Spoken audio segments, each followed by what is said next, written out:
The coffee had gone cold 3 hours ago, but Ethan Cross still nursed it like it was the last cup in the universe, which, considering he was floating in a stolen shuttle 30,000 kilometers from the nearest inhabited station, might not be far from the truth. The bitter liquid matched his mood perfectly as he stared at the derelict research station, growing larger in his viewport. Arcadia Prime, once the crown jewel of interspecies energy research, now just another ghost haunting the void between stars. Perfect place for Orion Corps to hide their dirty secrets. Perfect place for him to find what he needed to burn them to the ground. Station proximity alert. The shuttle's computer announced in its irritatingly cheerful voice.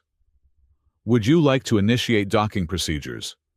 Would I like to, Ethan muttered, flicking ash from his cigarette into an empty protein bar wrapper. No, I'd like to be on a beach somewhere with real gravity and fake problems. But here we are. He engaged the manual controls, preferring his own hands to the computer's precision. 20 years of combat flying had taught him that computers were great until someone started shooting at you. Then, you wanted flesh and instinct between you and death. The station loomed before him, a massive cylinder of metal and ceramic composite, scarred by micrometeorite impacts and cosmic radiation. Its solar panels hung like broken wings, most shattered or simply gone. The whole thing rotated slowly, creating a hypnotic dance of shadow and reflected starlight. Ethan found an intact docking port on the station's third ring. The magnetic clamps engaged with a satisfying thunk that vibrated through the shuttle's hull.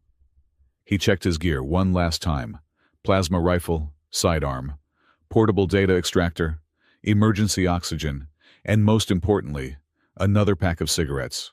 Priorities. The airlock hissed open, revealing a corridor that hadn't seen maintenance in at least a decade.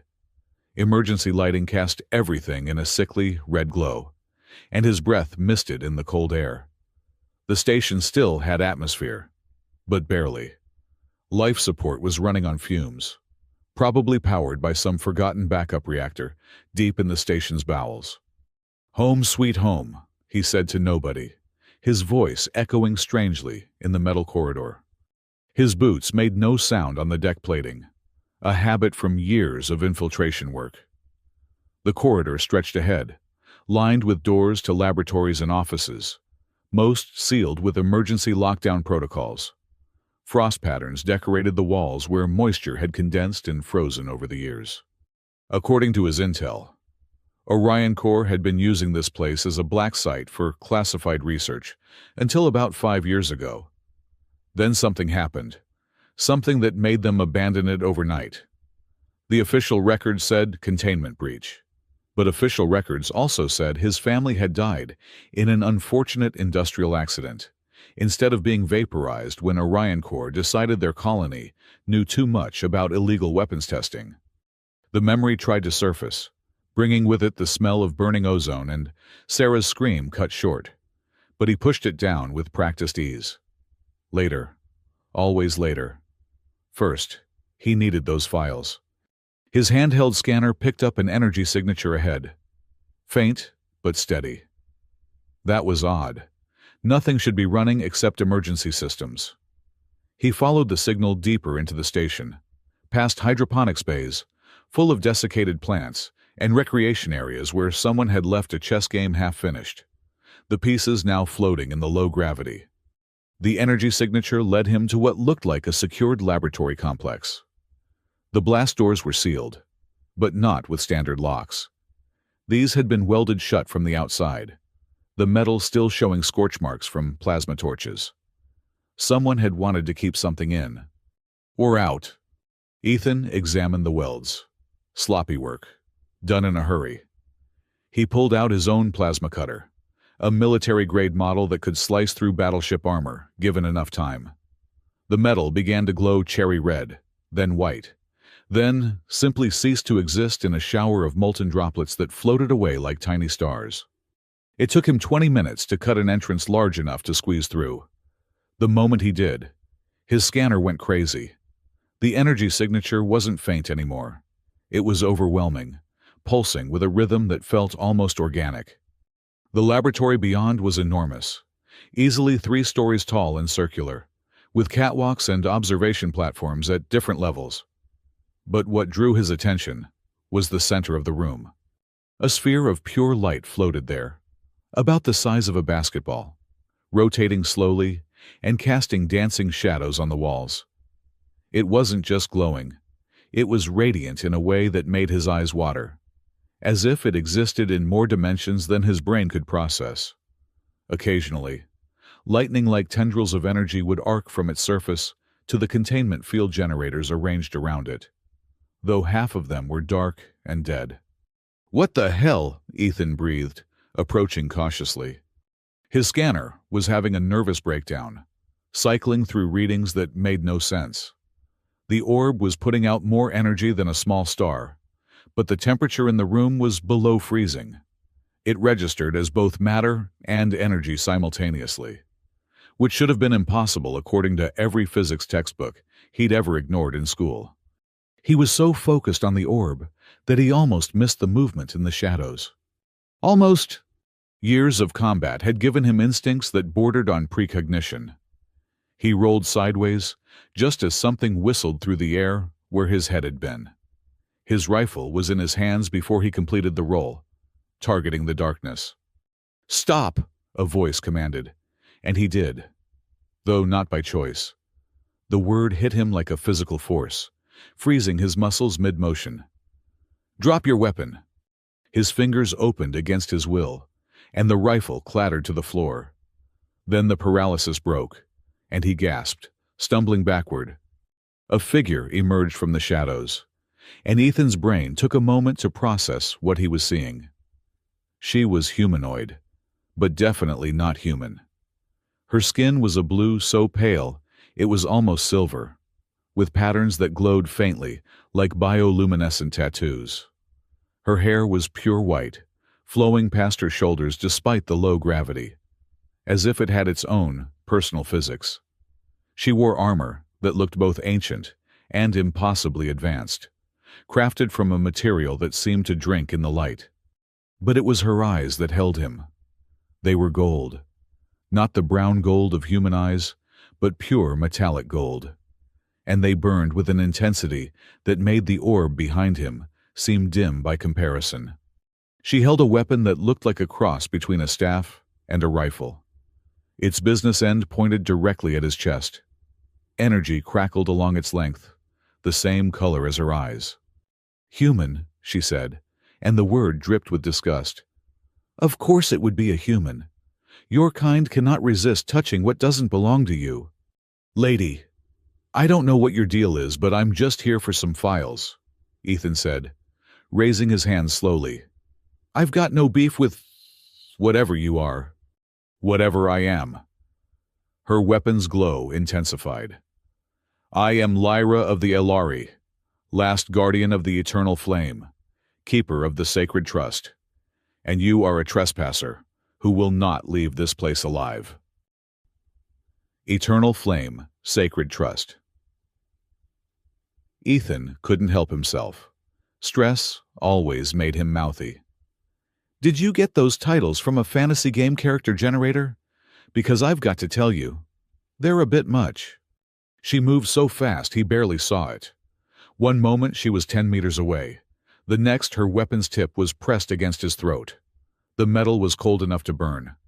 "Your species' inability to show respect is precisely why the galaxy burns," she hissed. "Why my people sleep while yours spread like a plague. Your people sleep," despite the weapon at his throat.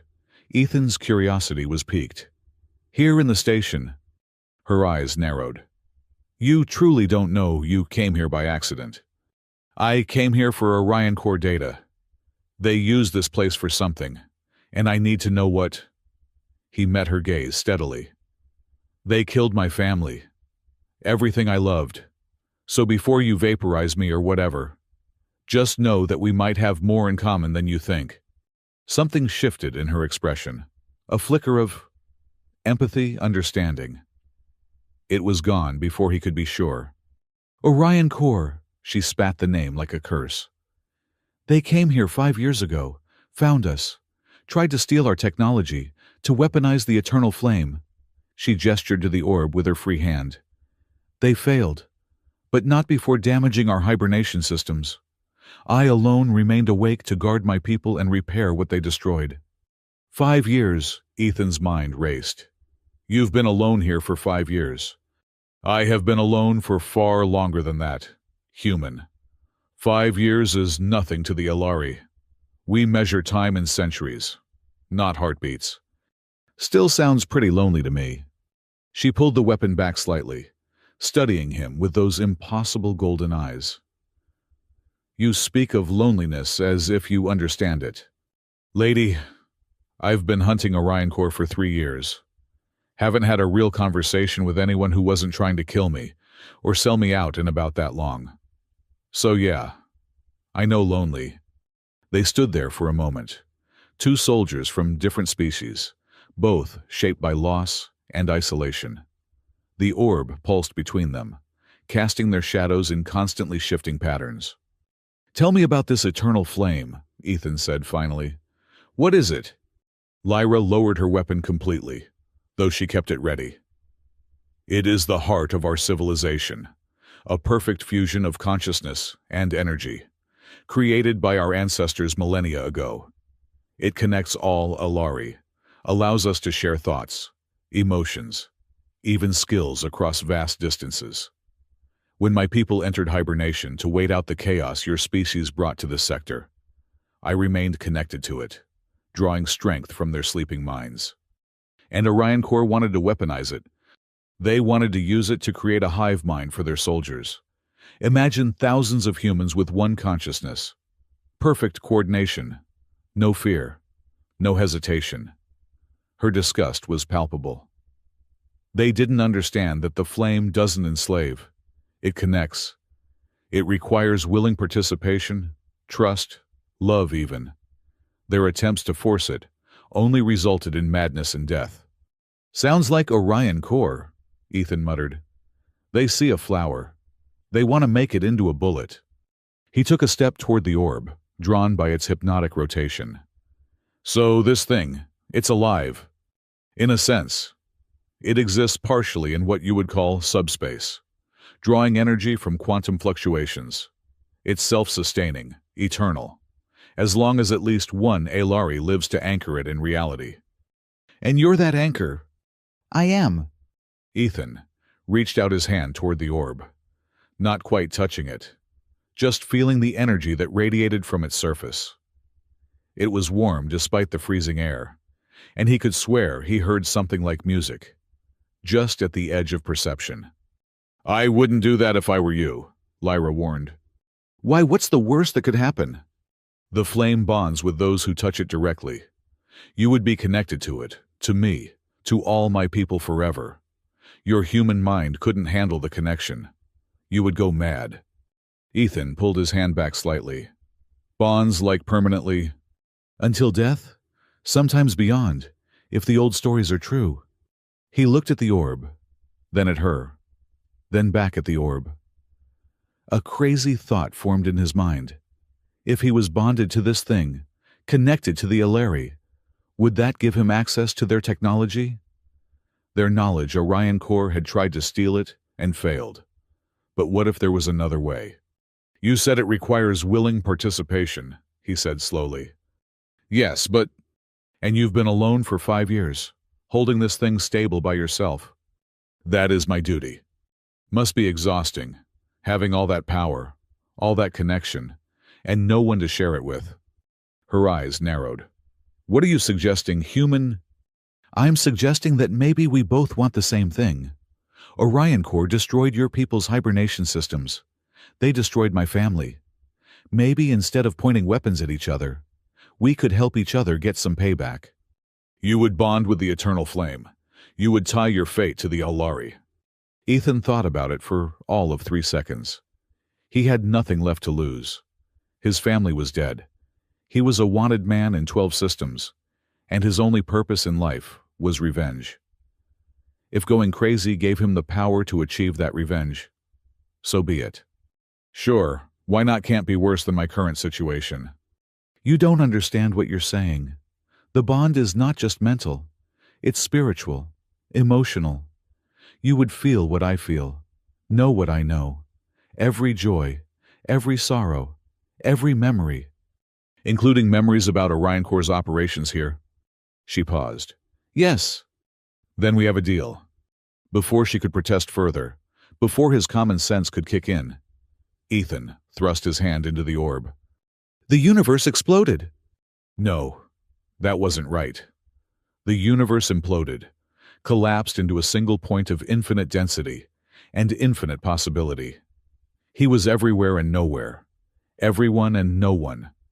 He could feel the sleeping minds of 12,000 Elari, dreaming their long dreams in hibernation pods throughout the station. He could feel Lyra's consciousness, vast and ancient despite her youthful appearance, filled with duty and honor, and a loneliness so profound it made his own seem like a paper cut. But more than that, he could feel the orb itself, the eternal flame. It wasn't just energy. It was pure potential, the fundamental force that drove consciousness itself. It reached into him, found every neural pathway, every synaptic connection, and rewrote them with fire. He screamed, or thought he did. It was hard to tell when his nervous system was being rebuilt from the ground up. Then, Lyra was there. Not physically, but mentally, her consciousness wrapping around his like a shield. Her thoughts flowed into his, bringing order to the chaos. Focus on my voice, she said without speaking. Remember who you are. You are Ethan Cross. You are human. You are... Images flooded his mind. His childhood on Kepler Colony. His first kiss with Sarah behind the atmospheric processors. Their wedding day. Her smile brighter than the binary suns. Their daughter Maya's first words. First steps. First day of school. Then fire and death and Orion Corps dropships descending from the sky like mechanical angels of death. Hold to the pain, Lyra's voice commanded. It defines you, but does not control you. You are more than your losses. He felt her own memories mixing with his. 2,000 years of life, though most spent in hibernation. The Great War between humanity and the Elari when first contact went catastrophically wrong. The decision to retreat, to sleep, until the younger races had matured enough for peaceful coexistence. The loneliness of standing guard while everyone she loved slept through the centuries. And then, suddenly, it was over. Ethan found himself on his knees, gasping for breath. His hand was still in the orb, but now it felt natural, like the energy was part of him. He could feel it flowing through his body, enhancing his reflexes, his strength, his perception. The world was sharper, clearer, as if he'd been looking through dirty glass his entire life, and someone had finally cleaned it. Lyra knelt beside him, her hand on his shoulder. Through the bond, he could feel her concern, her surprise, and something else. Respect. You survived, she said, and he could hear the wonder in her voice. A human survived direct contact with the eternal flame. That should not be possible. I'm full of surprises, Ethan managed, though his voice came out rough. So, did it work? Are we bonded? She nodded slowly. We are. I can feel your thoughts, your emotions, and you can feel mine. It was true. He could sense her presence in his mind. Not invasive, but simply there, like a warm fire on a cold night. It was oddly comforting, considering she'd been ready to kill him minutes ago. This is weird, he said. It will become more natural with time. She helped him to his feet, and he noticed she didn't let go of his arm immediately. Though I must admit, your mental architecture is unusual. Most species have clear hierarchical thought patterns. Yours is more like chaos barely contained by stubbornness. That's the nicest thing anyone said about my brain in years. A sound echoed through the station, metallic and ominous. Both of them tensed, weapons appearing in their hands with practiced ease. What was that? Ethan asked. Docking clamps, Lyra said, her golden eyes narrowing. Someone else has arrived. Through their new bond, Ethan felt her tactical mind spinning up, analyzing approaches, defensive positions, possible threats. It was like having a second brain dedicated entirely to combat strategy. Orion Corps, he asked. Most likely. They have never stopped trying to claim the eternal flame. Every few months, they send scouts. I've always dealt with them before they could report back. But if they tracked you here, then they know the station isn't as dead as they thought. Ethan checked his rifle, the weapon feeling different in his hands now, like he could sense every component, every energy flow. How many can you handle? Alone, perhaps 20 before they overwhelmed me. But I am no longer alone, am I? She was right. He could feel the connection between them, not just emotional but tactical. He knew where she would move before she did it, could sense her firing solutions, her strategic priorities. They were two bodies with one combat consciousness. This is going to be interesting, he said, lighting a cigarette with hands that didn't shake, despite the adrenaline flooding his system. You smoke even now. Especially now, might be my last one. Through the bond, he felt her amusement, tinged with exasperation. Humans, you face death with recreational toxins. Everyone needs a hobby. The sound of cutting tools echoed through the station. Multiple sources. Orion Corps wasn't taking chances. They'd sent a full strike team. They'll come through the main corridor, Lyra said, moving to a defensive position. It's the only approach wide enough for a full squad. Unless they split up, hit us from multiple angles. Ethan took position on the opposite side of the laboratory, creating a crossfire zone. That's what I'd do. You think like a predator. I think like someone who's been hunting Orion Corps for 3 years. They're predictable once you know their playbook. The cutting sounds stopped. In the silence that followed, Ethan could hear his own heartbeat, steady and calm. The bond with Lyra had done something to his fear response, distributed it somehow. He was still afraid, but it was distant, manageable. Ethan Cross! A voice boomed through the station's communication system. We know you're in there. Surrender now, and we might let you live long enough to stand trial. That's generous of them, Ethan called out. Usually they just shoot first and plant evidence later. You've stolen classified Orion Corps property and murdered 17 security personnel. There will be no negotiation. 17, I only counted 15. Must have missed a couple. Lyra shot him a look through the bond that was equal parts admiration and concern. You joke in the face of death. It's either that or scream, and screaming makes it hard to aim. The first breaching charge detonated, blowing a hole in the laboratory's main entrance. Smoke grenades followed, filling the air with thick gray clouds. Through the bond, Ethan felt Lyra switch to thermal vision, her alien physiology adapting instantly. His own eyes struggled for a moment. Then, the eternal flame's energy surged through him, and suddenly, he could see heat signatures through the smoke as clearly as day. 12 hostiles, Lyra reported mentally. Heavy armor, energy weapons. Make that 18, Ethan corrected, sensing additional signatures moving through the ventilation system. They're trying to flank us.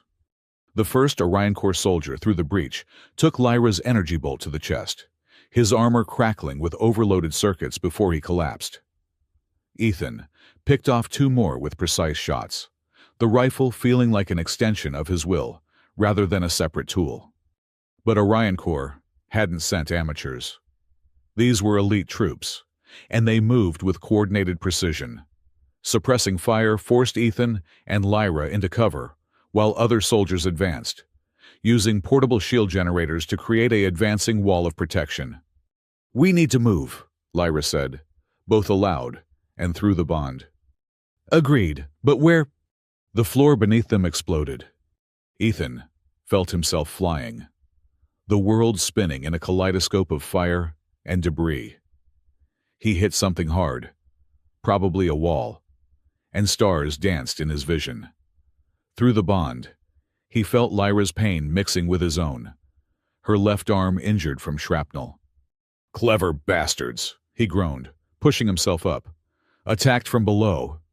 More soldiers poured through the hole in the floor, and suddenly they were outnumbered 3-1 in close quarters. Ethan and Lyra fought back to back, their movements synchronized through the bond. But it wasn't enough. Step by step, they were being pushed back toward the eternal flame. "If they damage the flame," Lyra said, desperation creeping into her mental voice, "my people will never wake. They'll die in their sleep." "Not happening," Ethan growled, though he wasn't sure how he could stop it. An idea struck him, crazy and dangerous. But those were his specialties. "Lyra, the flame connects all Elari, right?" "Yes, but can you wake them up, some of them, at least?" "The hibernation systems are damaged. Forcing them awake could kill them." "They'll definitely die if Orion Core gets that orb." She hesitated for a heartbeat. Then he felt her consciousness dive deep into the eternal flame, calling out to her sleeping people.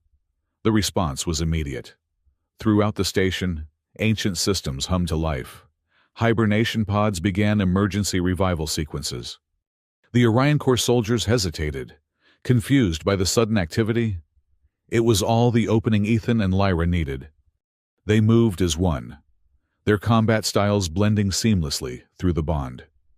Ethan's human unpredictability, mixed with Lyra's Elari precision, created a fighting style that was utterly devastating. They carved through the confused soldiers, leaving a trail of unconscious and wounded in their wake. But their victory was short-lived. More soldiers arrived, and these weren't confused. They opened fire immediately, forcing the pair back again. That's when the first hibernation pod opened. An Elari warrior emerged, tall and graceful despite thousands of years of sleep. His silver skin gleamed in the Orbs' light, and his golden eyes fixed on the Orion Core soldiers with ancient fury. Without a word, he joined the battle, moving with a fluid grace that made him seem more like flowing water than flesh and bone. More pods opened, 5 Elari, then 10, then 20. Each warrior was weak from their long sleep, but they were still Elari, and they were angry. The tide of battle turned in seconds. Orion Core soldiers found themselves facing opponents who moved too fast to track, who struck with precision that bordered on precognition. The strike team that had seemed so overwhelming moments ago was reduced to a retreating rabble, fleeing back through the holes they'd blasted. "Don't let them escape," Lyra commanded, and her warriors gave chase, their war cries echoing through the station's corridors. Ethan leaned against a damaged console, breathing hard. Through the bond, he could feel Lyra's relief, her joy at seeing her people awake, but also her concern for their health. "They'll be all right," she said, answering his unspoken question. "Weak, but alive, thanks to you." "Thanks to us," he corrected. "That bond thing is pretty useful in a fight." She smiled, the first genuine smile he'd seen from her. It transformed her face, making her seem younger, almost human in her joy. "You are not what I expected from a human, Ethan Cross." "You're not what I expected from a 2,000-year-old alien guardian either. Less dusty, for one thing." She laughed, a sound like wind chimes in a gentle breeze. Through the bond, he could feel her amusement, but also something deeper. Curiosity, perhaps, or interest. One of the Elari warriors returned, speaking rapidly in their musical language. Lyra's expression darkened. "What is it?" Ethan asked. "The Orion Core soldiers had a message for you. Their commander wants to speak with you directly." "Their commander?" "Someone named Draven Holt." Ethan's blood turned to ice. Draven Holt, the butcher of Kepler Colony. The man who had ordered the strike that killed his family. The man he'd been hunting for 3 years. Through the bond, Lyra felt his rage, his pain, his desperate need for vengeance. She placed a hand on his shoulder, offering wordless support. "Where is he?" Ethan's voice was deadly quiet. "Their command ship, holding position just outside weapons range." He's broadcasting on an open channel. Ethan walked to the nearest communication console, his movements stiff, with barely controlled fury. He activated the channel. Cross. Draven Holt's voice was exactly as he remembered it from the recordings. Cold and cultured with a hint of amusement. I heard you'd finally gone completely insane, but bonding with alien technology, that's a new level of desperate, even for you. Holt, Ethan managed through gritted teeth. Come aboard the station. Let's finish this. Oh, I think not. You see, I know what that orb is now, thanks to your little light show. The eternal flame, the key to controlling an entire species. Orion Corps will pay quite handsomely for it. You'll have to go through me first. Yes, I imagine I will. But not today. Today was just reconnaissance. We needed to confirm the flame was still viable, and you've done that beautifully. We'll be back, Cross. With a fleet this time. Enjoy your new alien friends while you can. The communication cut off. Through the viewport, Ethan could see the Orion Corps command ship's engines flaring as it jumped to hyperspace. He's running, Ethan snarled, slamming his fist on the console. He's planning, Lyra corrected. A fleet, he said. They'll return with overwhelming force. How long do we have? A week, perhaps 2 if we're fortunate. Not enough time to fully revive my people or repair the station's defenses. Ethan turned to look at the eternal flame, still pulsing serenely despite the battle that had raged around it. Through the bond, he could feel its power, vast and largely untapped. There had to be a way to use it, to turn it into a weapon against Orion Corps. What aren't you telling me about the flame? He asked Lyra. She hesitated. What do you mean? I can feel it through our bond. There's more to it than just connection and energy. It's older, deeper. She sighed. The eternal flame is not just our creation. We found its core, long ago, in the ruins of a civilization that predated even us. We built upon it, shaped it, but its true nature. We never fully understood it. And what does it do that you haven't told me? Many things, but most relevantly to our situation. It can synchronize technology across vast distances. Every device connected to it becomes part of a greater whole. Like the station systems, and potentially, much more. Ethan felt a grim smile forming. Then we'd better get to work. We have a week to turn this dead station into a fortress. You mean to fight them a full Orion Corps fleet? I mean to end them. Starting with Draven Holt. He turned to face her, and through their bond, she felt the iron determination that had kept him going for 3 years. I've lost everything to these bastards, but now I have the power to make them pay. Will you help me? Lyra studied him for a long moment, her golden eyes seeing more than just his physical form. Through the bond, she could feel his pain, his rage, but also his courage, his refusal to surrender, even in the face of impossible odds. It was so perfectly, stupidly human. Yes, she said simply. We will help you. My people have slept long enough. Perhaps it's time the galaxy remembered why the Alari were once feared as warriors. Good. Ethan lit another cigarette, looking out at the stars where Holt had disappeared. Because I have a feeling this is going to get messy. Through the bond, he felt Lyra's mix of exasperation and fondness. Everything with humans gets messy, she said. But perhaps that's what we need. We've been too cautious, too willing to retreat. Maybe it's time we learned from your species' greatest strength. Which is your absolute refusal to know when you're beaten? Ethan laughed, dark and genuine. That's not strength. That's just spite and coffee. Then teach us about spite and coffee. Ethan Cross. We have a week to prepare for war. As the Alari warriors began securing the station and tending to their awakening kin, Ethan stood before the eternal flame with Lyra beside him. Through their bond, He could feel the pulse of thousands of minds slowly returning to consciousness. Ancient warriors preparing for a battle they'd never expected to fight. Orion Corps wanted the flame. They thought it would make them gods. They were about to learn what happened when you reached for fire. Without understanding, you were going to get burned. The War Council convened in what used to be Arcadia Prime's Central Command Center. 20 Alari warriors sat in a perfect circle, their silver skin still bearing the pallor of long hibernation. Ethan stood beside Lyra at the circle's edge, feeling distinctly out of place among the ancient beings. Through the bond, he could sense their collective judgment of him, the human who had dared to touch their sacred flame. "This is foolishness," declared Corvain, an elder warrior whose scars told stories of battles fought before humanity had even discovered fire. "We should evacuate. Find another place to hide until we are at full strength." "Hide?" Ethan couldn't help himself. "You've been hiding for 2,000 years. How's that working out for you?"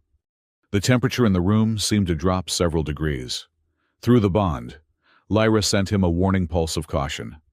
"The human speaks truth, though he lacks tact," said another warrior, Selenar, her voice carrying the weight of ages. "We chose isolation, and in our absence, the younger races have grown bold. They violate our sanctuaries, steal our technology, threaten our very existence." "Because they don't fear you anymore," Ethan said, ignoring Lyra's mental protests. "Your legends, myths, bedtime stories. Orion Corps thinks you're just another resource to exploit." "And what would you have us do?" Human, Corvain's golden eyes blazed. "Fight your battle for you, die for your revenge." "No. I'd have you fight for your own survival. Orion Corps won't stop with me. They want the flame, and they'll kill every last one of you to get it." "The station's defenses are minimal," Selenar observed, her tactical mind already working. "Half the weapons arrays are destroyed. Shields are operating at 30% capacity, and we have perhaps 60 warriors capable of combat, most still weak from hibernation." "Then we get creative," Ethan said, pulling up a holographic display of the station. "I've spent 3 years hitting Orion Corps installations. They have procedures, patterns. They're predictable." "You propose guerrilla tactics against a fleet," Corvain scoffed. "This isn't one of your human colonies. Boy, this is open space. There's nowhere to hide." "Who said anything about hiding?" Ethan manipulated the display, highlighting various sections of the station. "Arcadia Prime is 3 kilometers long, has 12 docking rings, 47 maintenance airlocks, and according to the schematics, about 300 kilometers of maintenance tunnels. It's not a fortress. It's a maze." Lyra stepped forward, her hand brushing Ethan's shoulder in a gesture of support that sent warmth through their bond. "Ethan has experience we lack. For 2 millennia, we've slept while humans have perfected the art of war. Perhaps we should listen." "You trust him because of the bond," Corvain accused. "I trust him because he survived the bonding," Lyra shot back. "No human should have been able to integrate with the eternal flame. Yet he did. That means something." "It means he's an anomaly." Corvain stood, his impressive height making even Ethan's 6-foot frame seem small. Nothing more. The challenge hung in the air. Through the bond, Ethan felt Lyra's spike of concern, but also her curiosity. She wanted to know what he would do. What he did was laugh. "You're right," he said, meeting Corvain's glare with a grin. "I am an anomaly. I'm the human who lost everything and kept fighting. The one who spent 3 years learning every dirty trick, every weakness, every blind spot Orion Corps has. I'm the anomaly who's going to help you win this fight, or die trying. Your choice whether you want my help or not." He turned and walked toward the exit, counting steps in his head. 1, 2, 3. "Wait." It was Selenar who spoke. "What would you need?" Ethan turned back, keeping his expression neutral despite his internal satisfaction. Full access to the station systems. Every able-bodied Alari learning human combat tactics. And someone needs to figure out what else that flame can do besides make pretty lights and soul bonds. You ask for much, human. I'm offering more. I'm offering you a chance to remind the galaxy why the Alari were feared. He lit a cigarette, noting how several warriors wrinkled their noses at the smell. Or you can go back to sleep and hope Orion Corps forgets about you. Your call. The council erupted in heated debate, musical voices rising and falling in their ancient language.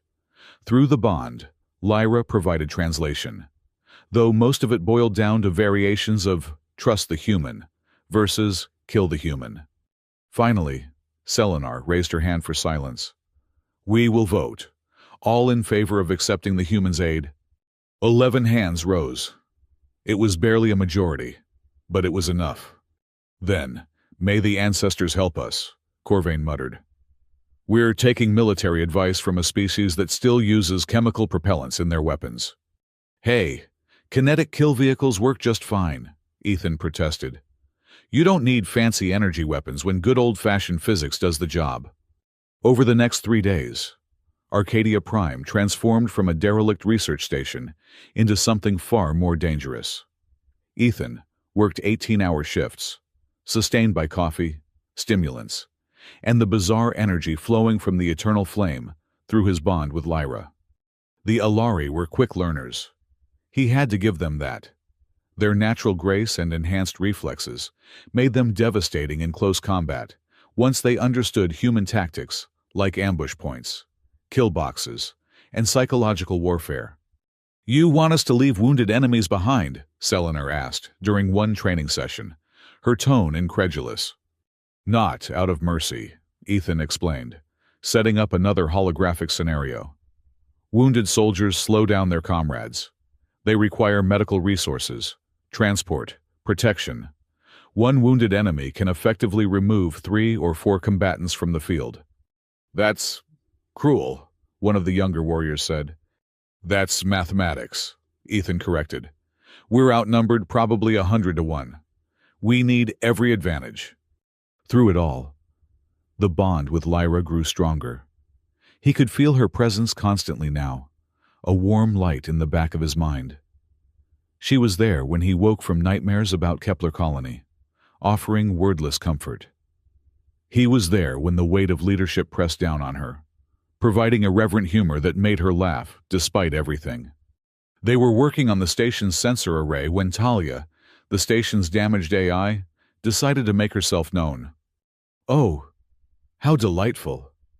The AI's voice crackled through damaged speakers, dripping with electronic sarcasm. The monkey and the museum piece are playing with my sensors. Do try not to break anything else.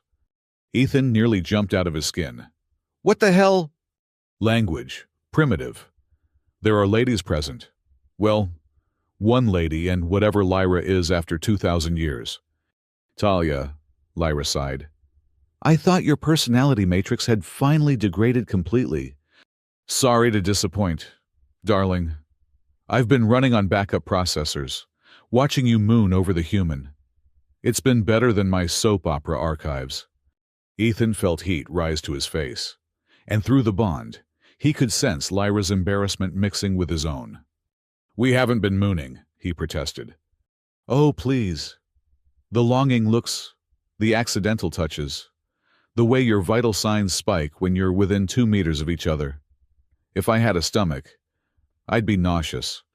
Can you help with the defenses or not? Lyra asked, clearly desperate to change the subject. I suppose I could dust off some of the old research files. Did you know this station was experimenting with dimensional phase shifting before Orion Corps arrived? Fascinating stuff. Completely insane, but fascinating. Dimensional phase shifting. Ethan's tactical mind immediately started spinning possibilities. Oh yes, the ability to shift matter slightly out of phase with normal space-time makes things effectively invisible and intangible. The researchers were trying to use it for non-invasive surgery before they accidentally phased half of Lab 6 into a parallel dimension. We never did get Dr. Marsh back. I wonder how he's doing. Can we weaponize it? Ethan asked. Such a human question. Can we weaponize it? You find the secret to dimensional travel and immediately think, how can I use this to kill things? It's almost admirable in its single-mindedness. Talia, Lyra warned. Fine. Yes, theoretically. We could modify the phase generators to shift sections of the station in and out of phase. Make Orion Core think they're fighting ghosts. The power requirements would be astronomical, though. We have the eternal flame, Ethan pointed out, which you barely understand and are already using to power life support, weapons, shields, and that coffee maker you insisted on fixing. Coffee is life support, Ethan muttered. Through the bond, he felt Lyra's amusement. She'd been trying his coffee over the past few days, initially out of curiosity, then with growing appreciation. It was oddly endearing, watching an ancient alien warrior carefully prepare her morning brew with the focus usually reserved for sacred rituals. There's something else, Talia said, her tone unusually serious. I've been monitoring communications. Orion Core isn't just bringing a fleet. They're bringing something called the Harvester. The Harvester, Lyra's face paled. You know what that is? Ethan asked. It's a ship designed to strip mine entire asteroids in hours. If they've modified it for combat. They could tear the station apart piece by piece, Talia finished cheerfully. Isn't that fun? Ethan stared at the holographic displays, his mind racing. A fleet was bad enough, but a ship designed to dismantle stations. They needed more than tricks and tactics. They needed a miracle. Show me everything you have on the Harvester, he ordered. The next 2 days blurred together. Ethan barely slept, subsisting on stimulants and the strange energy from the flame. He studied every schematic, every report, every piece of data about Orion Core's mining vessel. Lyra stayed with him, their bond allowing her to follow his increasingly complex tactical planning. You're going to burn yourself out, she warned, watching him inject another stim. I'll burn out when we're safe, he replied, not looking up from the displays. We might not win this, Ethan. He did look up then, seeing the weight of 2,000 years in her golden eyes. You're probably right, but I'd rather die fighting than give Holt the satisfaction of an easy victory. Is revenge really worth dying for? It's not about revenge anymore. The admission surprised him. It's about you, your people, this bond we share. I've spent 3 years with nothing but hate keeping me going. Now I have something else. What? He reached out, his fingers intertwining with hers. Through the bond, she could feel the truth of his words. Something worth protecting. The moment stretched between them, charged with possibility. Then, Talia's voice shattered it like glass. How touching. I'd cry if I had tear ducts. Also, long-range sensors are detecting incoming hyperspace signatures. 43 vessels. They're early. Ethan and Lyra shot to their feet, their moment forgotten in the face of immediate danger. All warriors to battle stations, Lyra commanded through the Flames network. The enemy comes. Talia, bring all defensive systems online, Ethan ordered, already moving toward the command center. And initialize those phase generators. We're going to need every trick we have. Aye, Captain Suicide. Shall I play some dramatic music while we die? Play whatever you want. Just keep those systems running. The command center had become a hive of activity. Alari warriors manned stations they'd been training on for days, their natural grace making them look like they'd been doing this for years. The main display showed the approaching fleet dropping out of hyperspace in perfect formation. And at its center, the Harvester. It was massive, easily 10 times the size of a standard cruiser, covered in grinding arms and cutting beams designed to reduce asteroids to processable chunks. Ethan could only imagine what those tools would do to the station's hull. Incoming transmission, Selenar reported. Put it through, Ethan said. Draven Holt's face appeared on the main screen, his scarred features arranged in what might generously be called a smile. Cross. I see you've been busy, waking up the sleeping beauties. How noble of you. Holt. I see you brought friends, afraid to face me alone. Afraid no. Practical yes. You've proven surprisingly resilient for a broken man seeking death. I thought I'd bring enough firepower to ensure you actually achieve it this time. Through the bond, Ethan felt Lyra's anger spike, matching his own. You murdered his family, Lyra said, stepping into view. You destroyed his world. What kind of monster takes pride in such acts? The profitable kind, Holt replied, without a trace of shame. Colony Kepler was sitting on a deposit of rare minerals worth billions. They refused to sell. We provided an object lesson in the cost of defiance. It's just business. Just business, Ethan's hands clenched into fists. Sarah wasn't business. Maya wasn't business. They were people. They were obstacles. Now they're examples. Surrender. Cross. Hand over the flame and the Alari, and I promise you a quick death. Fight. And I'll make you watch as I tear that station apart with everyone you've grown fond of still inside. Counteroffer, Ethan said, his voice deadly calm. Turn around now, and I'll only kill you. Stay, and I'll make sure Orion Core becomes a cautionary tale about what happens when you push the wrong people too far. Holt laughed. You're on a dying station with 60 half-dead aliens and 1 insane AI. I have 43 ships and the Harvester. What could you possibly do? This, Ethan said, and cut the transmission. He turned to the assembled warriors. Remember your training. We're not trying to win a straight fight. We're trying to survive long enough to make them bleed. Hit and run, misdirection, psychological warfare. Make them question every shadow, every signal, every breath of air. Are you with me? The Alari roared their agreement, their voices harmonizing in a battle cry that hadn't been heard for 2 millennia. Talia, initialize phase shift on sections 2 through 8. Let's give them some ghosts to chase. With pleasure. Also, you should know I've been brewing something special in the chemical labs. Call it my contribution to the cause. What kind of something? Oh, just a little cocktail that reacts violently with standard Orion Core hull plating. If they get close enough, we can give them a very warm welcome. Despite everything, Ethan smiled.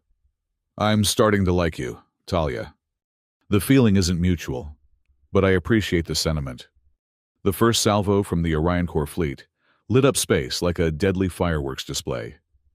Energy beams and missiles streaked toward Arcadia Prime, and Ethan held his breath. Then the phase generators kicked in. Half the station seemed to vanish, shifted slightly out of phase with reality. The incoming fire passed harmlessly through what appeared to be empty space, detonating far beyond their intended targets.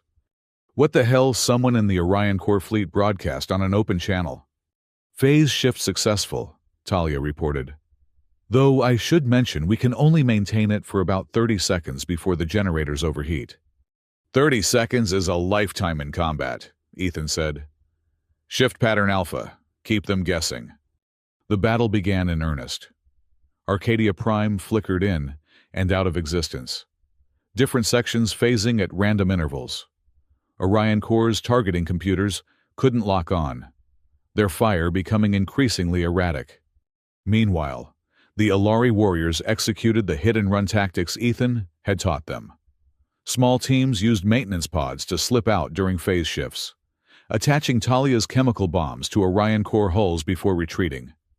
The explosions were spectacular, eating through armor like acid through paper. But the Harvester was moving forward, its massive bulk ignoring the smaller attacks. It's going for the main ring, Selenar warned. If those cutting arms make contact, then we give it something else to chew on, Ethan said. Talia, can you eject the damaged sections of Ring 4? You want me to throw parts of myself at them? Think of it as aggressive redecorating.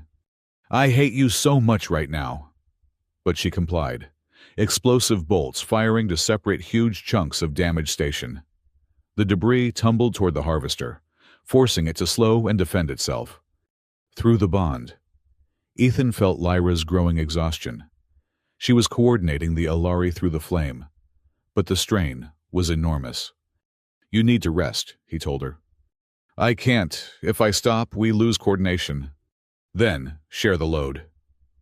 He reached out through their bond, offering his own mental strength. "We're connected. Remember, use me." She hesitated, then accepted. The sensation was overwhelming. Suddenly, Ethan could feel every Alari warrior, their positions, their conditions, their fears and determination. It was like conducting an orchestra where every instrument was a living being. Together, they coordinated the defense with a precision that would have been impossible alone. But even with their combined efforts, the situation was deteriorating. Orion Corps had adapted to the phase shifts, timing their attacks for the brief windows of solidity. The station's shields were failing, hull breaches were multiplying, and they were running out of tricks. "Ethan," Talia's voice was uncharacteristically subdued. "I'm detecting a massive energy buildup in the harvester. It's preparing to fire its main mining beam. Can we phase shift the entire station? Not without burning out every generator we have. We'd be sitting ducks afterward." Ethan stared at the tactical display, his mind racing. They needed something dramatic, something that would change the entire dynamic of the battle. Then he felt it. Through the bond with Lyra, through her connection to the eternal flame, he sensed something vast and ancient stirring. The flame wasn't just a battery or a communication device. It was something far more profound. "Lyra," he said slowly, "you said the flame was built on something older, something you never fully understood." "Yes, but what if we're not using it right? What if it's not meant to be a tool, but a gateway?" "A gateway to what?" Before he could answer, the harvester fired. The mining beam was designed to crack asteroids in half. When it hit Arcadia Prime, it tore through the shields like tissue paper and carved a massive gouge in the station's hull. Atmosphere vented into space. Emergency bulkheads slammed shut, and a dozen Alari lives winked out in Ethan's enhanced awareness. "Direct hit on Section 12, Selenar reported, her voice tight with controlled emotion. "We've lost the entire research wing." Rage flooded through Ethan. But it wasn't just his own. Through the bond, he felt Lyra's fury at seeing her people die. The collective anger of the Alari warriors, who had lost millennia-old friends in an instant. And beneath it all, something else stirred. The eternal flame pulsed with a resonance that made reality itself seem to vibrate. Again, Ethan felt that vast presence behind the flame, ancient beyond measure, watching, waiting. "Do you feel that?" he asked Lyra. "Yes," she whispered, her golden eyes wide. "It's responding to our emotions, our need. Can we use it? I don't know how." "Then we figure it out together." They joined hands, their minds merging more completely than ever before through the bond. Together, they reached into the eternal flame, past its surface energies, past the Alari modifications, down to its ancient core. What they found there defied description. It was consciousness without form, power without limit, existence beyond the constraints of space and time. It had been sleeping, waiting for someone to reach deep enough to wake it.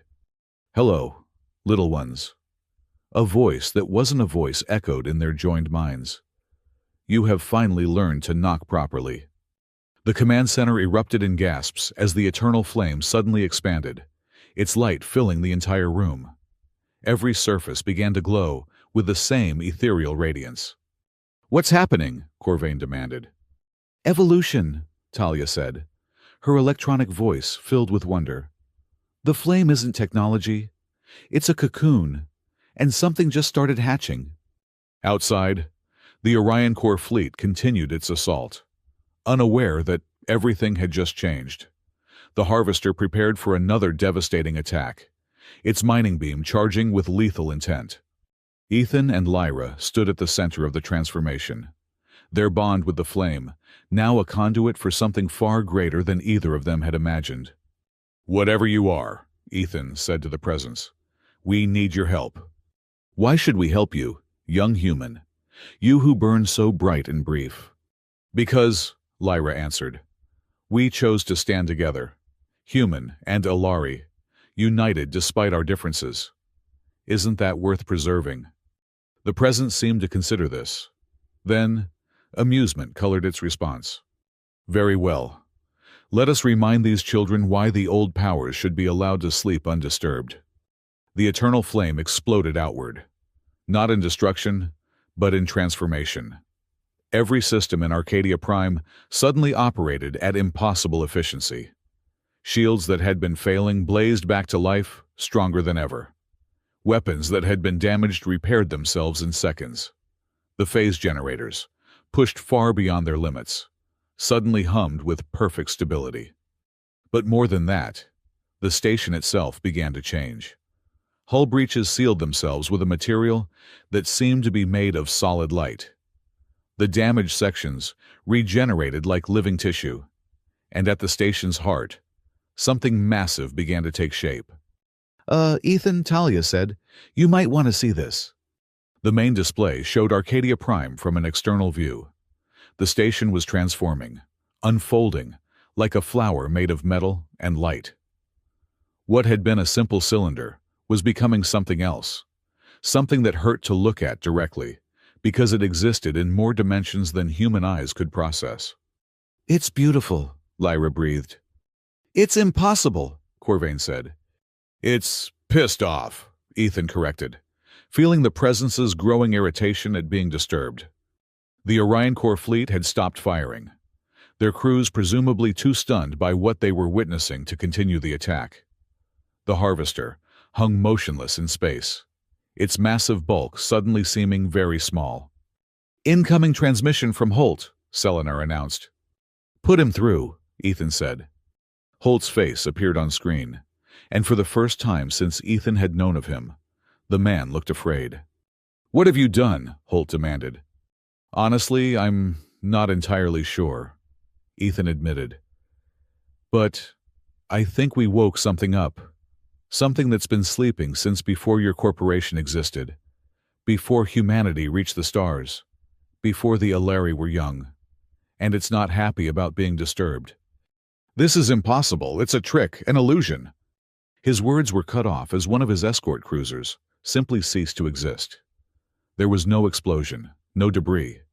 One moment it was there, the next it was gone, erased from reality as if it had never been. The presence spoke through the station's communication system, its voice echoing across every frequency. "You came here with violence in your hearts and greed in your souls. You would steal what was freely given, destroy what was peacefully sleeping. This is unacceptable." Another ship vanished. "We can discuss terms," Holt said quickly, his composure cracking. "Terms." The presence seemed amused. "Very well. Here are my terms. Leave. Never return. Forget this place exists. And if you ever threaten these ones again," the station gestured somehow to Ethan and the Alari, "I will find you, no matter where in the universe you hide, and I will unmake you so thoroughly that even the atoms that comprised your being will forget they ever existed." "You can't threaten Orion Corps. We have resources, influence." A third ship vanished. "I am older than your son, little corporate man. I watched the first stars ignite, and I will watch the last ones die. Your resources are dust, your influence is vapor, and your threats are the buzzing of an insect that exists only because I allow it. Choose quickly. Leave or cease." Holt's face went through several expressions: rage, fear, calculation before settling on bitter acceptance. "All ships, retreat, full withdrawal." The Orion Corps fleet began to turn, preparing for emergency jump to hyperspace. But the Harvester wasn't moving. "I said all ships," Holt barked. "Sir." Another voice came through the comm. The harvester's controls aren't responding. Something's overriding our systems. Ethan felt the presence's attention shift, focusing on the massive mining vessel. This one, the presence mused, has potential for a lesson. The harvester began to change. Its weapons retracted, its hull shifted, and slowly, impossibly, it began to transform into something else. When the transformation was complete, where a ship of war had been, there was now a garden, a perfect sphere of green growing things, floating in the void, sustained by technologies beyond human comprehension. Let this remain, the presence declared. As a reminder, swords can become plowshares. Destruction can become creation, if one has the wisdom to choose correctly. The Orion Core fleet jumped to hyperspace, leaving only the garden sphere behind. As suddenly as it had manifested, the overwhelming presence began to recede. The station slowly returned to its original configuration, though somehow improved, renewed. You have earned a reprieve, little ones, the presence said to Ethan and Lyra. The flame is yours to shepherd. Use it wisely, and try not to wake me again unless the universe itself is ending. Then it was gone, leaving only the familiar pulse of the eternal flame. Ethan and Lyra stood in the command center, still holding hands, surrounded by stunned Ilari warriors. Did we just... Ethan started. Win, Lyra finished. I think we did more than that. We changed everything. Through their bond, he felt her exhaustion mixing with elation, fear mixing with hope. They had survived, but at what cost? What exactly had they awakened? And what did it mean to be shepherds of something that could reshape reality itself? Orion Core will be back, Corvain said, though his tone held new respect for Ethan. Maybe not here, but they'll want revenge. Let them come, Ethan said, surprising himself with his lack of anger. The rage that had driven him for 3 years was still there, but tempered now by something else. Purpose, perhaps, or belonging. We'll be ready. We, Selenar asked, raising an eyebrow. If you'll have me, the bond with Lyra is permanent. And after what just happened, I don't think the Ilari can go back to sleeping. The galaxy needs to remember you exist, and you need someone who understands how the galaxy has changed while you slept. The warriors exchanged glances, communicating in ways Ethan could almost understand through his connection to the flame. You would stay, Lyra asked softly. Give up your hunt for revenge. I'm not giving it up, I'm expanding it. Orion Core is a symptom of a larger disease. Corporations that see people as resources, governments that value profit over lives. Maybe it's time someone reminded them that there are consequences. The Ilari are not conquerors, Corvain warned. We will not build an empire on violence. Good. Empires are overrated. But a coalition of species working together to keep the powerful in check, that could work. Talia's laughter echoed through the station. Oh, this is going to be entertaining. The museum pieces and the monkey are going to save the galaxy. I should start recording everything for posterity. First things first, Selenar said practically. We need to wake the rest of our people, repair the station fully, and figure out exactly what that presence did to our systems. And I need coffee, Ethan added. Lots of coffee. Through the bond, he felt Lyra's amusement and something warmer, deeper. Come, she said, tugging his hand. Let's see what kind of coffee an ancient cosmic entity thinks is appropriate. As they walked through the transformed station, Ethan realized something had fundamentally changed inside him. The weight he'd carried since Kepler Colony, the crushing grief and rage, was still there but no longer defined him. He had a purpose beyond revenge now, people to protect, a cause worth fighting for. And most surprisingly, he had hope. You're thinking very loudly, Lyra observed. Just processing. In the span of a week, I've gone from a lone wolf hunting for revenge to being soul-bonded to an alien princess, adopting a crew of ancient warriors, making friends with a sarcastic AI, and apparently becoming the chosen one of some cosmic entity. It's a lot. You forgot the part where we're now at war with one of the most powerful corporations in human space. Right. That too.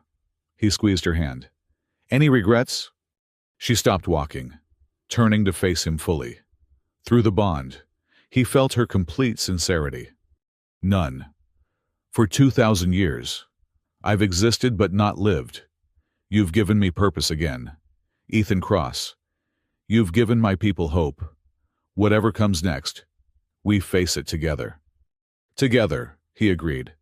In the distance, through the station's viewports, the garden sphere that had been the harvester drifted peacefully, its green surface impossible but undeniable. A reminder that even in the depths of space, life could flourish if given the chance. And somewhere in the depths of the eternal flame, that ancient presence settled back into its slumber, satisfied that the young ones would be entertaining to watch. The war with Orion Corps was far from over. If anything, it had just truly begun. But for the first time in years, Ethan Cross wasn't fighting alone. And that, he thought as he shared a perfect cup of cosmically enhanced coffee with an alien warrior princess, while an insane AI sang ancient Alari battle songs, made all the difference. 3 weeks had passed since the cosmic entity's intervention, and Arcadia Prime had become something unprecedented in galactic history, a genuine cooperation between humans and Alari. The station hummed with activity as more hibernation pods opened daily, each awakening adding to their growing community. Ethan stood in what they'd converted into a training arena, watching a mixed group of humans and Alari practicing combat maneuvers. The humans were refugees and deserters who'd heard whispers of a safe haven and came seeking shelter from Orion Corps' expanding influence. Your stance is too rigid, he told a young human named Marcus. The Alari fighting style is about flow, not force. Watch Thesson. The Alari warrior demonstrated the technique again. Her movements, liquid grace that seemed to defy physics. Marcus tried to imitate her, failed spectacularly, and ended up flat on his back. It's impossible, Marcus groaned. They move like water. We move like, I don't know, bricks. Bricks can be useful, Ethan said, helping him up. Sometimes you need a brick wall, not a flowing stream. The point isn't to become Alari, it's to learn from each other. Through the bond, he felt Lyra's approach before he saw her. She entered with Selenar, and a human he didn't recognize, a woman in her 40s, with sharp eyes and prematurely gray hair. Ethan, we need to talk, Lyra said, and he could feel her tension through their connection. They moved to a private briefing room where Talia's avatar flickered to life. On the wall display, she'd been experimenting with visual representation lately, currently favoring the appearance of a constantly shifting geometric pattern that somehow conveyed sarcasm. This is Commander Rachel Morrison, Selenar introduced the human woman. She just arrived from the outer colonies with disturbing news. Morrison didn't waste time with pleasantries. Orion Corps is building something, multiple somethings. After what happened here, they've accelerated every black project they have. My resistance cell intercepted communications about something called the Synthesis Program. Synthesis. Ethan's blood ran cold. He'd heard whispers of that name during his years hunting Orion Corps. They're attempting to recreate the soul bond artificially, Morrison continued. Mass-produced neural implants that would create a hive mind under Orion Corps control. They're using captured Alari technology from their previous raids here. That's not possible, Lyra protested. The bond requires willing participation, mutual trust. They don't care about doing it right, Morrison interrupted. They care about doing it effectively. They've already run trials. Entire colony populations turned into perfectly coordinated worker units. No free will, no resistance, just absolute obedience. Ethan felt rage flare through him, matched by Lyra's horror through their bond. How many colonies? He asked quietly. 3 confirmed, possibly more. We have to stop them, Lyra said immediately. With what army? Corvain's voice came from the doorway as he entered. We have perhaps 200 warriors, half still weak from hibernation, a few dozen human refugees, one partially insane AI. Partially, Talia interjected. I'll have you know I'm fully insane. Thank you very much. And a station that we barely understand after its transformation, Corvain continued. We are not ready for war. We don't have a choice, Morrison said. Orion Core is moving fast. In 6 months, they'll have enough synthesis-controlled populations to overwhelm any resistance. Then we need allies, Ethan said, his tactical mind already working. Other species, human resistance groups, anyone who opposes Orion Core. The Varathi might help, Selenar suggested. They've always been neutral, but Orion Core has been encroaching on their territory. The Forgotten Sectors, Morrison added. Independent human colonies that reject corporate authority. They have ships, weapons, and a serious grudge against Orion Core. It's not enough, Corvain insisted. Even with allies, we're talking about taking on a corporate empire that spans dozens of systems. Ethan lit a cigarette, ignoring Corvain's disapproving look. Through the bond, he felt Lyra's mind working in parallel with his, their thoughts interweaving as they considered options. We don't fight them everywhere, Ethan said finally. We hit them where it hurts most. Their research facilities, their supply lines, their reputation. Their reputation, Morrison looked skeptical. Orion Core maintains control through fear and the illusion of inevitability, Lyra explained, picking up Ethan's thought seamlessly.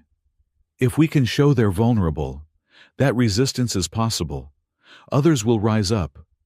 A symbol, Selenar mused. Arcadia Prime could become a rallying point. A giant target, more like, Corvain muttered. Both, Ethan agreed. Which is why we need to be smart about this. Over the next days, Arcadia Prime transformed from refuge to resistance headquarters. Morrison's contacts brought in intelligence, weapons, and most importantly, information about other groups fighting Orion Core's expansion. Ethan found himself in the role of strategic coordinator, a position he'd never wanted but seemed naturally suited for. The soul bond with Lyra had done something to his mind, enhanced his ability to see patterns, connections, possibilities. Or maybe it was just having someone who truly understood him, whose thoughts complemented his own. They were reviewing tactical plans when Talia's alert klaxon sounded. Incoming vessels, the AI announced. Unknown configuration. They're not broadcasting any identification. Battle stations, Lyra commanded, and the station erupted into organized chaos. Ethan and Lyra reached the command center as the mysterious ships dropped out of hyperspace.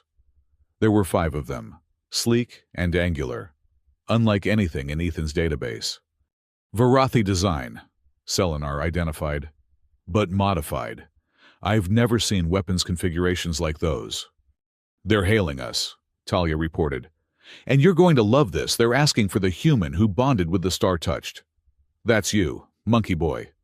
Put them through, Ethan said. The screen filled with a face that was almost human, but not quite. The proportions were slightly off, the eyes too large, the skin bearing a subtle scaled pattern. A Varathi, but not like any in the databases. I am Kyrex of the Void Dancers, the being said, their voice carrying harmonics that suggested multiple vocal cords. We have come seeking the one who woke the ancient and lived. That would be me, Ethan said carefully. And you are. We are what you might call pilgrims. We have waited generations for the ancient to stir. Your awakening of it has been felt across dimensions that your science doesn't yet recognize. Through the bond, Ethan felt Lyra's surprise mixing with his own. You know about the entity in the flame. Know about it? Kyrex made a sound that might have been laughter. We worship it. It is the first consciousness, the prime mover, the bridge between what is and what could be. And you, human, have been chosen as its herald. I really haven't, Ethan protested. It was an accident. We were under attack. There are no accidents where the Ancient is concerned. You touched the flame and survived. You woke the Ancient and were not unmade. You carry its mark now, whether you know it or not. What mark? Lyra asked. Kyrex gestured, and their ship's scanners activated. Suddenly, Ethan could see himself on the display, but not as he normally appeared. His body was overlaid with patterns of light, geometric designs that shifted and moved like living equations. Holy mathematical impossibility, Talia breathed.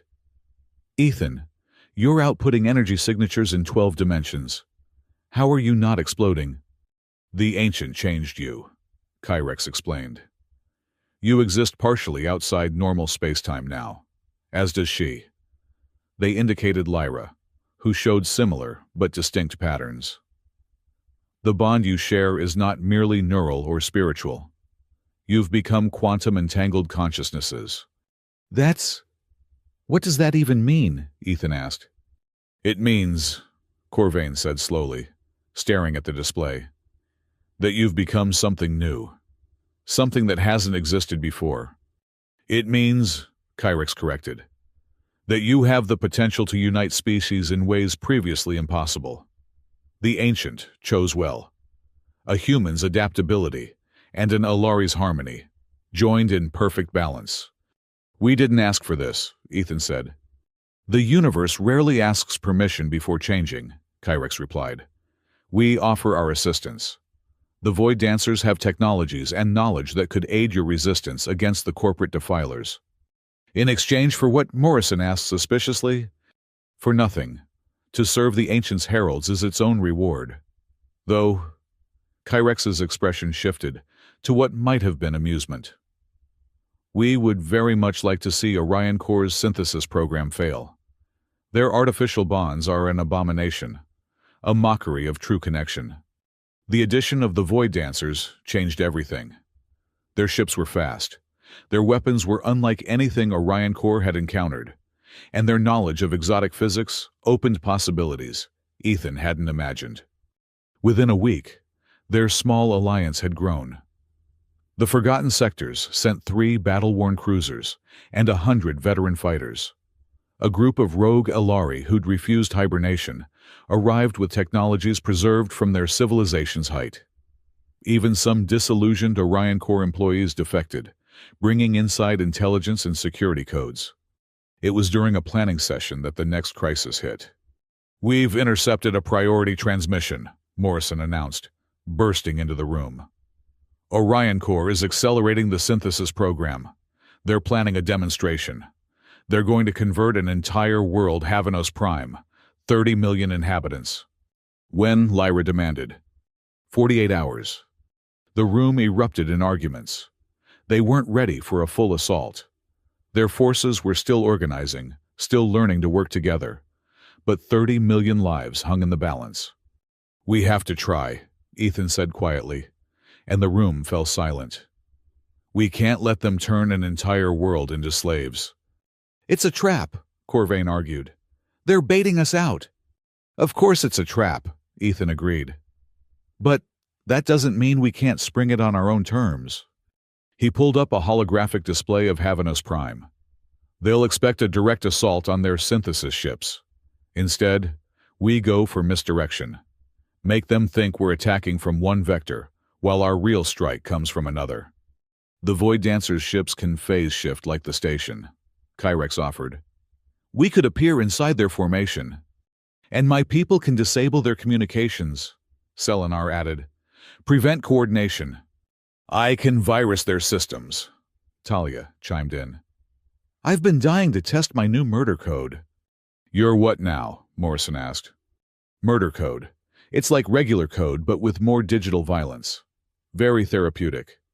Despite the tension, Ethan found himself smiling. This chaotic collection of species and personalities had somehow become a functioning team. Through the bond, he felt Lyra's matching realization and warmth. All right, Ethan said. Here's what we're going to do. The plan was insane. relying on split-second timing and perfect coordination between groups that had never fought together before. It was exactly the kind of chaos Orion Corps wouldn't expect from a formal military force. 36 hours later, Ethan stood on the bridge of a borrowed Forgotten Sectors cruiser, watching Havanos Prime grow larger in the viewport. Orion Corps' fleet was already in position, 20 ships surrounding 3 massive synthesis vessels, each one capable of releasing millions of neural control nanites into a planet's atmosphere. "All teams, report ready status," Ethan commanded. "Void dancers in position," Kyrex confirmed, their ships invisible against the void. "Elari strike team ready," Selenar reported. "Resistance fighters locked and loaded," Morrison added. "And I'm about to ruin a lot of corporate IT departments' days," Talia said cheerfully. Through the bond, Ethan felt Lyra's presence strongly. She was leading the Elari strike team, the one that would take the most risks. The thought of losing her made his chest tight. "Be careful," he sent through their connection. "You too," she replied, and he felt her hand touch her chest, right where he could feel his own heart beating through their bond. "All teams execute." The battle began with Talia's cyber assault. Every Orion Corps computer system suddenly started playing ancient Earth music at maximum volume while displaying animated dancing fruits. It was absurd, but it worked. Their communications dissolved into chaos as operators tried desperately to regain control. The Void Dancers' phase shifted into existence inside Orion Corps' formation, their weapons firing before the enemy even knew they were there. 3 escort ships were disabled in the first 10 seconds. Morrison's resistance fighters came in hard and fast from below, drawing fire and attention while Selenar's Elari used stealth pods to board the synthesis vessels directly. And Ethan coordinated it all. His consciousness expanded through the flame's influence, tracking every ship, every fighter, every boarding party. He was the conductor of a deadly orchestra, each movement precisely timed. But Orion Corps had surprises too. "New contacts," someone shouted. They had a reserve fleet hiding in the planet's magnetosphere. 20 more ships emerged, fresh and ready for battle. The odds had just shifted dramatically against them. "We need to abort," Morrison said. "Negative." Lyra's voice came through, stressed but determined. "We're inside the first synthesis vessel. Give us 3 more minutes." 3 minutes, in space combat. That was an eternity. "All ships, defensive pattern Alpha," Ethan commanded. "We hold the line." The battle became desperate. Ships danced and died in the void, explosions lighting up space like deadly fireworks. Ethan's cruiser took hit after hit, shields failing, hull breaching. Through the bond, he felt Lyra's team fighting through the synthesis vessel, felt her pain as she took a grazing shot, felt her determination as she pushed forward. 2 minutes, she reported. They didn't have 2 minutes.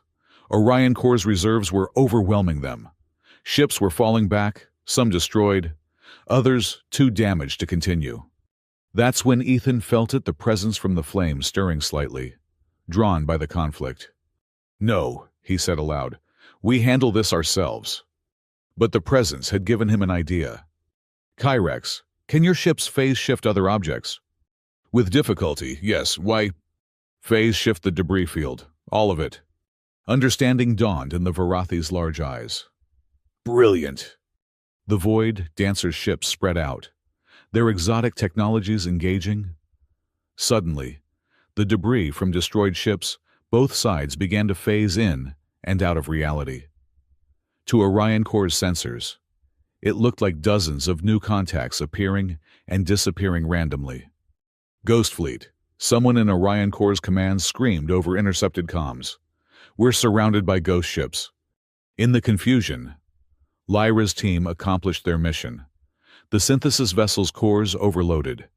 The nanites meant to enslave billions, instead dissolving into harmless particles. "Mission accomplished," Lyra reported. "All teams, withdraw." They ran, using the chaos of the phasing debris field to cover their escape. Orion Corps' fleet fired blindly at sensor ghosts, while the real Alliance ships jumped to hyperspace. Back at Arcadia Prime, the celebration was muted. They'd won, saved 30 million people from slavery, but the cost had been high. They'd lost 6 ships, dozens of fighters, good people who'd believed in the cause. Ethan found Lyra in the observation deck, staring out at the stars. Without a word, he sat beside her, their shoulders touching. Through the bond, he felt her grief, her guilt, her questioning whether the victory was worth the price. "It was," he said quietly. 30 million people are free because of what we did today. I know, but knowing doesn't make it easier. It's not supposed to be easy. If it was, we'd be no better than Orion Corps, treating lives like numbers on a spreadsheet. She leaned against him, and he wrapped an arm around her shoulders. They sat in comfortable silence, their bond humming with shared emotion. "Ethan?" Talia's voice interrupted gently. She'd learned to modulate her interruptions based on emotional contexts. "You need to see this." A hologram appeared before them, showing a news broadcast from one of the core worlds. Unprecedented terrorist attack on Havanos Prime was thwarted today by Orion Corps security forces, the anchor was saying. The criminals, led by the war criminal Ethan Cross and alien extremists, attempted to deploy a bioweapon that would have killed millions. Orion Corps' heroic intervention. "They're spinning it," Lyra said, disgusted. "Of course they are," Ethan replied. "But look at the comments. The underground networks." Talia pulled up alternative feeds. People were questioning the official story. Videos from Havanos Prime showed the synthesis vessels exploding, showed Orion Corps ships firing on civilian areas in their panic. The truth was spreading despite Orion Corps' propaganda. "We've started something," Morrison said, entering the deck. "Resistance cells across 12 systems are mobilizing. The Forgotten Sectors are officially declaring independence from corporate authority. Even some Earth governments are asking questions about Orion Corps' activities." "It's not enough," Corvain said, joining them. "Orion Corps still has the resources, the fleets, the political power. But they don't have this," Ethan said, standing and facing the assembled group. Through the bond, he felt Lyra's understanding and support. "They don't have unity. They rule through fear and control. But we're offering something different: choice, freedom, connection without domination." "Pretty words," Corvain said, though not unkindly. "But Orion Corps has armies." "Then we'll build a bigger alliance. Every species they've exploited, every colony they've oppressed, every person who's lost someone to their greed. We'll unite them all." "Under your leadership?" Corvain challenged. "Under our leadership," Ethan corrected, taking Lyra's hand. "Human and Ilari, chaos and harmony, working together, proving that cooperation is stronger than domination." Kyrex entered, their scales shifting colors in what Ethan had learned was excitement. "The Void Dancers have made contact with 3 other pilgrim fleets. They wish to join the cause of the Ancients' Heralds. The Varathi Parliament is debating official support," Selenar added, checking her communications. "The attack on Havanos Prime proved Orion Corps is a threat to all species. And I've been spreading our manifesto through every network I can reach," Talia said proudly. "You wouldn't believe how many corporate systems have terrible security. It's like they want me to break in." Despite everything, Ethan found himself smiling. They were outnumbered, outgunned, facing an enemy with vast resources and no moral constraints. But they had something Orion Corps could never buy or steal: genuine connection, trust, and the willingness to fight for each other rather than for profit. "All right," he said, lighting a cigarette and ignoring the various disapproving looks. "Let's plan our next move. Orion Corps wants a war. Let's give them one they'll never forget." Through the bond, he felt Lyra's fierce pride and something deeper, warmer. Love, maybe, though neither of them had said the word yet. There would be time for that later, after they'd dealt with Orion Corps, after they'd built something better from the ashes of corporate tyranny. The ancient's presence stirred slightly in the flame, not intervening but watching, approving. The young ones were learning, growing, becoming something greater than the sum of their parts. Outside, the garden sphere that had been the harvester continued its impossible orbit, flowers blooming in the vacuum of space. A reminder that even in the darkest void, life could find a way to flourish. The real war was just beginning, but for the first time, Ethan believed they could win. Not through superior firepower or resources, but through something far more powerful, the bonds that connected them, the trust they'd built, and the absolute refusal to let Orion Corps' vision of the future become reality. So, Morrison said, producing a bottle of something that looked decidedly alcoholic. Who wants to toast to the galaxy's most unlikely alliance? Is that safe for Alari consumption? Selenar asked warily. Probably not, Morrison admitted. But Talia analyzed it and says it probably won't kill anyone. Probably, Corvain demanded. 93% chance of survival, Talia clarified helpfully. 94 for Ethan since he's been modified by cosmic forces. I'll take those odds, Ethan said, accepting a glass. As they toasted to victory, to the fallen, to the battles yet to come, Ethan felt the bond pulse with shared determination. They were no longer separate species fighting a common enemy. They were something new, something unprecedented. They were family. And Orion Corps was about to learn what happened when you threaten family. The War Council reconvened the next morning, hangovers nursing various stages of regret. Ethan discovered that cosmic enhancement did not, in fact, protect against the aftermath of Morrison's mysterious alcohol. Never again, Lyra groaned, her head resting on the table. You said that about coffee when you first tried it, Ethan reminded her. Coffee doesn't make my brain feel like it's trying to escape through my ears. Lightweights, Morrison said cheerfully, apparently immune to her own poison. Now, let's talk about our next target. She pulled up a holographic display showing a remote system at the edge of corporate space. The Nexus Station, Orion Corps' primary research facility for the synthesis program. If we can destroy it. We cut off the head of the snake, Ethan finished. It's heavily defended, Corvain warned. Latest intelligence suggests a permanent fleet of at least 40 ships, plus automated defense platforms. And it's in disputed space, Selenar added. Any major battle there could draw in the hegemony. They won't tolerate large-scale conflicts so close to their borders.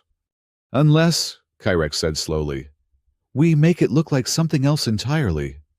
Everyone turned to look at the Varathi. The Void Dancers have a tradition, Kyrex explained. When we disagree with another clan, we issue a formal challenge, a ritual combat, limited in scope, witnessed by neutrals. It's considered sacred, inviolate. Orion Corps would never agree to that, Morrison protested. They would if refusing meant losing face in front of the entire galaxy, Ethan said, understanding dawning.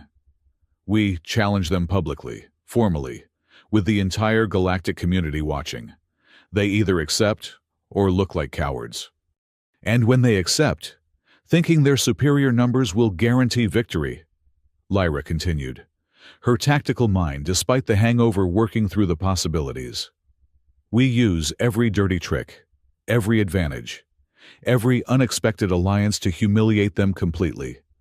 It's insane, Corvain said. It's perfect, Talia corrected. I can ensure the challenge goes viral across every network. Make it impossible to ignore. What stakes? Selenar asked. What do we demand if we win? The complete cessation of the synthesis program, Ethan said immediately. The release of all controlled populations, and, he smiled grimly, the public trial of Draven Holt for war crimes. The room fell silent, everyone considering the audacity of the plan. They'll never honor the agreement if we win, Morrison pointed out. They won't have a choice, Kyrex said. If they break a witnessed ritual combat agreement, they'll lose all credibility. No government would deal with them. No colony would trust them. It would be corporate suicide. Then we'd better make sure we win, Ethan said. Preparations began immediately.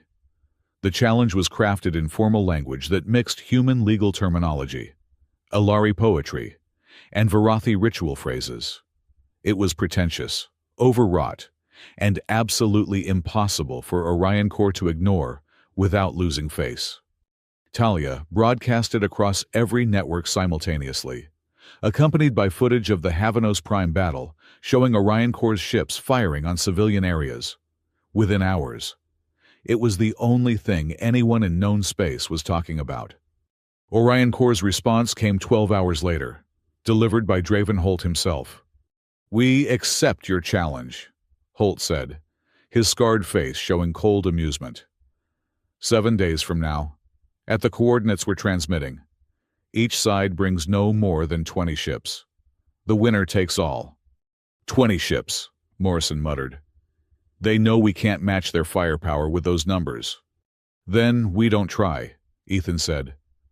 We bring 20 ships that they've never seen before, with capabilities they can't predict. Over the next week, their alliance worked miracles. The Void Dancers modified their best ships with phase shift technology. The Alari installed eternal flame power cores in the resistance cruisers, giving them energy levels that shouldn't be possible. Talia uploaded herself into every ship system, creating a distributed consciousness that could coordinate perfectly. And Ethan and Lyra pushed their bond to new limits, learning to extend their consciousness through the flame to touch every allied mind, creating a temporary hive mind of willing participants, the absolute antithesis of Orion Corps' forced synthesis. The day of the challenge arrived too quickly, and not quickly enough. The coordinates Orion Corps had chosen for the ritual combat were deliberately symbolic, the remnants of Kepler colony. Ethan's destroyed homeworld. The planet still bore the scars of Orion Corps' attack, its atmosphere a toxic shroud, its surface cracked and burning in places where the bombardment had reached the mantle. Ethan stood on the bridge of their flagship, a hybrid vessel they'd named Unity's Edge, staring at what remained of his home. Through the bond, Lyra's presence wrapped around him like armor against the pain. "They chose this place to break you," she said quietly, standing beside him. "They chose it to remind me why I'm fighting," he corrected, though his voice was tight. "Sarah and Maya died here. Thousands died here. And Draven Holt is about to learn what that means." The Allied fleet dropped out of hyperspace in perfect formation. 20 ships, each one unique, each one modified with technologies that shouldn't exist. The Void Dancers' vessels shimmered between dimensions. The Alari warships glowed with eternal flame energy. The human resistance cruisers bristled with weapons salvaged and improved from a dozen different sources. Across the debris field that had once been Kepler's moon, Orion Corps' fleet waited. 20 ships of uniform design, sleek and deadly, arranged in a perfect military formation. At their center, Holt's command vessel, the corporate interest, a battleship that was more floating fortress than ship. "Neutral witnesses are arriving," Selenar reported. Ships from dozens of species and governments began appearing at the designated safe distance. The hegemony sent 3 observation vessels. The Varathi Parliament dispatched official recorders. Even the enigmatic Zilathi, who rarely involved themselves in other species' affairs, sent a witness ship. "The whole galaxy is watching," Morrison observed. "No pressure." "Talia, are you ready?" Ethan asked. "I'm distributed across all 20 ships, ready to coordinate like you've never seen," the AI replied. "Also, I've prepared some special surprises for our corporate friends. You're going to love what I do to their stock prices if we win." Through the bond, Ethan felt the combined consciousness of their alliance. Every pilot, every gunner, every engineer connected through the eternal flame's influence. Not controlled, not dominated, but united in purpose. It was intoxicating and terrifying in equal measure. "Remember," Ethan addressed the fleet. His words carried through the bond and conventional comms simultaneously. "They expect us to fight like them. Organized, predictable, By the book. We're going to fight like us, chaotic, creative, and absolutely insane. Trust each other. Trust the bond. And let's show them what unity really means. The ritual combat had strict rules. No reinforcements. No retreat beyond the designated battlefield. No weapons of mass destruction. First side to lose all ships or surrender would accept the terms of defeat. A neutral arbiter, an ancient hegemony AI that had overseen such combats for millennia, spoke across all channels. Let the challenged party state their terms of victory. Holt's voice filled the void. When Orion Corps wins, the terrorist Ethan Cross and all his conspirators will surrender unconditionally. The alien technologies they've stolen will be returned. The resistance will dissolve, and order will be restored. Let the challenging party state their terms. Ethan spoke clearly, knowing his words would be recorded in history. When we win, Orion Corps will immediately cease all synthesis operations and release all affected populations. They will submit to a full investigation of their war crimes. And Draven Holt will stand trial for the genocide of Kepler Colony. Terms are accepted. Combat will commence in 60 seconds. May fortune favor the justified. The 60 seconds felt like hours. Ethan closed his eyes, feeling the pulse of 19 other ships through the bond. Lyra's presence was strongest, commanding an Alari warship with deadly grace. Morrison's determined fury. Corvain's reluctant respect. Kyrex's alien serenity. All of it flowed through him. 10 seconds, the Arbiter announced. All ships, Ethan commanded. Remember the plan. Make them think we're desperate, disorganized. Then we show them what we really are. Combat commence. Orion Corps moved with military precision, their formation splitting into 4 groups of 5, each targeting a section of the Allied fleet. Their opening salvo was devastating, coordinated,